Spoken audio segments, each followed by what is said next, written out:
आपण सगळेच घराचं स्वप्न बघतो आणि त्यासाठी 20-25 वर्षांचं होम लोन पण घेतो. पण विचार करा, हेच मोठं कर्ज फक्त 10 वर्षांत फेडता आलं तर, आणि तेही तुमचा EMI न वाढवता. हो, हे खरं आहे. हो, हे नक्कीच शक्य आहे. आज आपण एक इतकी सोपी आणि जबरदस्त प्लॅन समजून घेणार आहोत जी 20 वर्षांचं गृहकर्ज फक्त आणि फक्त 10 वर्षात संपवायला मदत करेल. नाही, यात कोणतीही जादू नाहीये.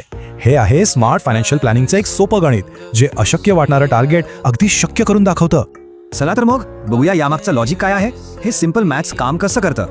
आता ही स्लाइड जरा नीट बघा, कारण इथेच या संपूर्ण प्लॅनचं रहस्य आहे. एका बाजूला आपलं होम लोन आहे, ज्याचं व्याज आहे 8 ते 9%, आणि दुसऱ्या बाजूला आहे आपली गुंतवणूक म्युच्युअल फंड, जिथे आपल्याला साधारणपणे 12 ते 15% परतावा मिळू शकतो. हा जो फरक आहे व्याजाच्या दरातला, हाच आपला खरा गेम चेंजर आहे. या टेक्निकला लोन ऑफसेट इन्व्हेस्टिंग मॉडेल असं म्हणतात. आता हे नाव जरा अवघड वाटेल, पण याचा अर्थ खूप सोपा आहे. आपण आपल्या गुंतवणुकीला कर्जाच्या व्याजापेक्षा जास्त वेगाने वाढवतो. यामुळे काय होतं, कर्जाच्या बाजूला एक समांतर संपत्ती उभी राहते, जी आपलं कर्ज वेळेच्या खूप आधीच फेडून टाकते. ठीक आहे, तर मग आता बघूया की ही 10 वर्षांची जबरदस्त योजना प्रत्यक्षात राबवायची कशी. या योजनेचे फक्त 4 सोपे नियम आहेत. 1. आपला रेग्युलर EMI वेळेवर भरायचा. 2. त्यासोबतच एक गुंतवणूक EMI म्हणजे एक SIP सुरू करायची.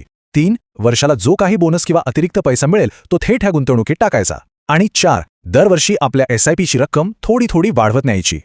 हे सगळं ऐकायला तर छान वाटतंय, पण खरंच असं होतं का? चला, एक अगदी आपल्यासारखं सामान्य माणसाचं उदाहरण घेऊन हे समजून घेऊया.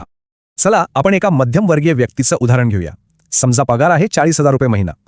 त्यांनी 30 लाखांचं होम लोन घेतलं आहे 8.5% व्याजाने. त्यांचा EMI जातोय 26,000 रुपये.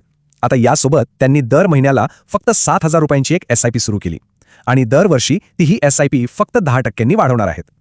आपण अपेक्षा धरूया की म्युच्युअल फंडतून त्यांना 12% रिटर्न मिळतील. आणि आता बघा 10 वर्षानंतरचा चमत्कार. या स्लाइडवर तुम्हाला दिसेल की 10 वर्षानंतर शिल्लक कर्जाची रक्कम आहे साधारण 16 लाख रुपये, आणि त्याचवेळी आपल्या SIP गुंतवणुकीतून जमा झालेली रक्कम आहे तब्बल 14 लाख रुपये. बघा, आपण आपल्या ध्येयाच्या किती जवळ आलो आहोत. आता फक्त 2 लाखांचा एक छोटासा गॅप राहिला आहे. हा फरक तर वर्षाला मिळणाऱ्या बोनसमधून किंवा इतर सेव्हिंग्जमधून अगदी सहज भरून निघतो. आणि अभिनंदन, आपलं 20 वर्षांचं कर्ज फक्त 10 वर्षांत फिटून गेलं. पण थांबा, या सगळ्याचा सगळ्यात मोठा फायदा कोणता झाला माहीत आहे? आपण व्याजापोटी जाणारे जवळजवळ 18 ते 20 लाख रुपये वाचवले आहेत. विचार करा, या पैशात आपण दुसरं काय काय करू शकलो असतो. ही आहे खरी बचत. तर मग आता तुम्हालाही हे करायचं असेल तर त्यासाठी एक ठोस ॲक्शन प्लॅन हवा, बरोबर? चला तर बघूया. ही आहे तुमची 10 वर्षांची ब्लूप्रिंट. 1. EMI नियमित भरा. 2. तुमच्या EMIच्या 20 ते 30% रकमेची एक SIP सुरू करा. 3. दरवर्षी ही SIP 10 ते 20%नी वाढवा. 4. प्रत्येक बोनस आणि एक्स्ट्रा इन्कम थेट गुंतवा. 5.